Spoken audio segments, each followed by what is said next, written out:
Le général Bétoir, à bord d'un navire britannique, dirige les opérations. 1h du matin. Premier débarquement sous le feu des derniers mitrailleurs ennemis. Des légionnaires et des chars gagnent la rive pour réduire les derniers îlots de résistance et opérer la jonction avec nos chasseurs alpins qui, depuis plusieurs jours du haut des cimes, prenaient l'ennemi de flanc.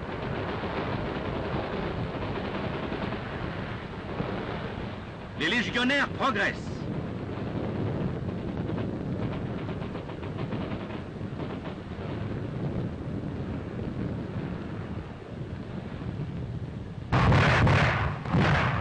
Tout à l'avant-plan, un de nos chars, nettoyant les nids de mitrailleuses installés derrière les rocs de la plage.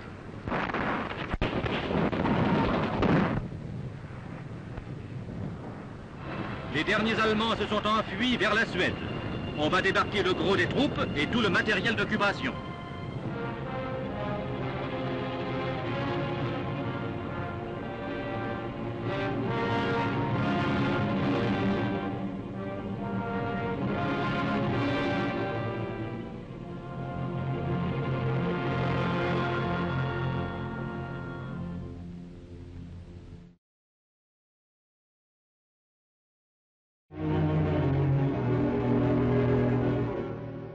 Il restait maintenant à en finir avec l'Angleterre, une Angleterre fatiguée et toute seule.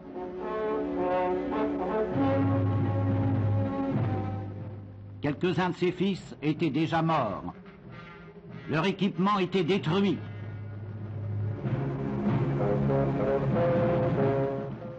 Et l'armée allemande était plus forte que jamais. Aujourd'hui l'Allemagne, demain l'Angleterre, demain le monde entier.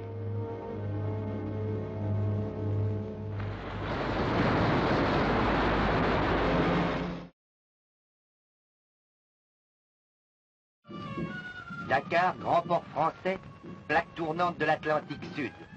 Clé de la route du Cap. Ce port que l'Angleterre voulait s'approprier a été défendu victorieusement par nos marins, nos aviateurs et nos soldats. Le contre-amiral Landriot tient à la main le texte historique que le gouverneur Boisson fit tenir à l'amiral anglais en réponse à son ultimatum. Les Anglais avaient jeté sur la ville des tracts. Ces tracts s'adressaient aux marins, les invitant à se joindre aux Britanniques pour sauver la France. C'était mal connaître les traditions d'honneur et de discipline de la marine française. Pour la population civile, on employait une autre formule. Nous venons vous ravitailler. Singulier approvisionnement et particulièrement indigeste, sous la forme d'obus de 380 qui sont tombés dans la cour du commissariat de police de la ville indigène. Dans cette école indigène, ces petits noirs continueront à étudier le français. Protégés par ceux qui ont su les défendre, ils apprendront chaque jour à mieux connaître la France nouvelle et celui qui en est le chef.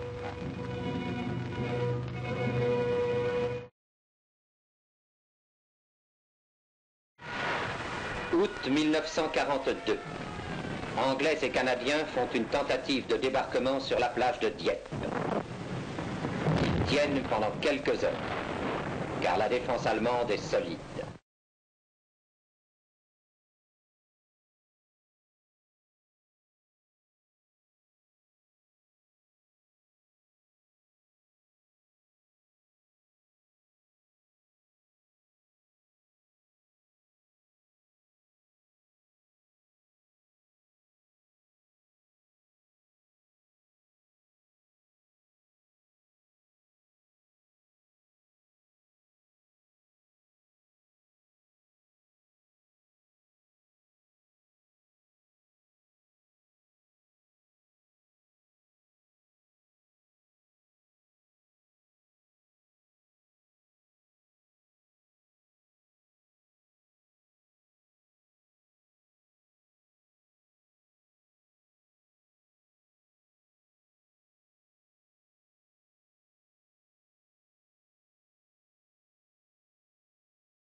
Luftstreitkräfte den Angriff auf Sizilien begonnen.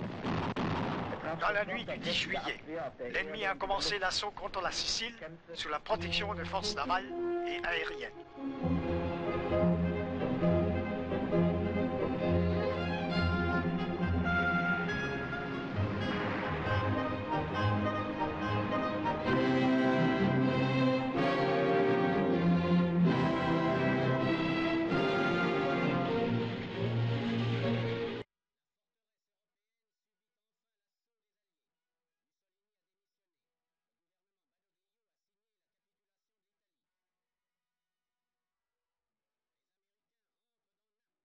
Les troupes françaises débarquent à leur tour. La campagne d'Italie va commencer. Chacun de ces hommes ne songe qu'à traverser la péninsule en toute hâte pour aller sauver la France d'une oppression qui s'aggrave chaque jour. Mais bien des difficultés les attendent. Tout est plus simple quand on regarde la carte. Au début de mai, les troupes françaises sont au centre du dispositif, devant le Garigliano, entre les Américains au sud et les Anglo-Américains au nord devant Cassino. Les fameuses lignes Gustave et Hitler, puissamment fortifiées, couvrent tout le front. Feindliche Landungsboote. An verschiedenen Stellen der süditalienischen Küste führte der Feind Landungen durch. Er wurde bei diesen Unternehmungen durch den schmählichen Verrat der Badoglio-Regierung unterstützt.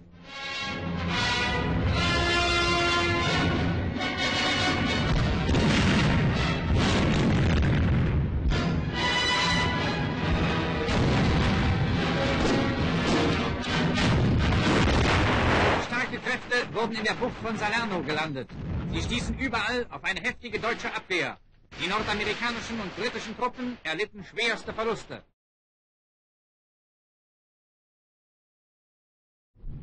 Auf einem deutschen Flugplatz. Ein Aufklärer macht sich auf die Reise. Täglich braucht die Führung neue Unterlagen für den Kampf. Die Kamera läuft.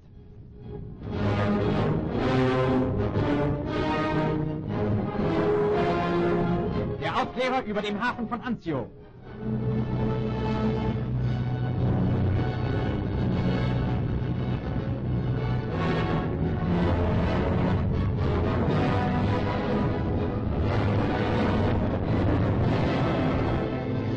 Nun muss schnell gearbeitet werden, damit die Aufnahmen ihren Wert behalten.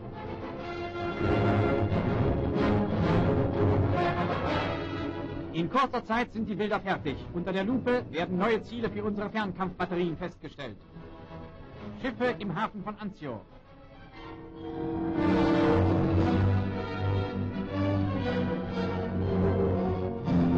Ein ausgewertetes Luftbild.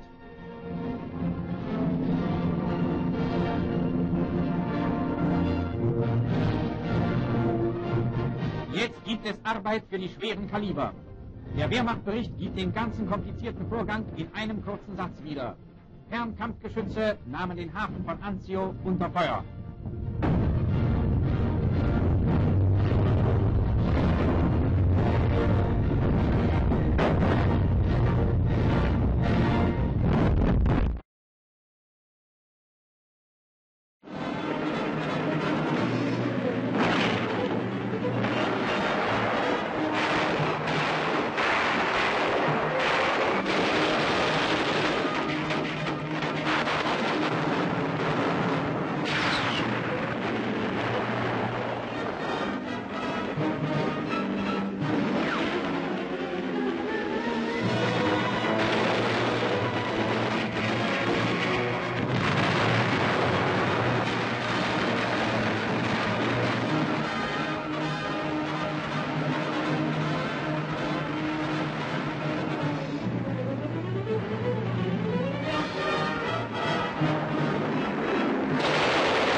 Guadalcanal, New Guinea, Sarawak, Inuitok, the Admiralties, Biak, the Marianas, Palau,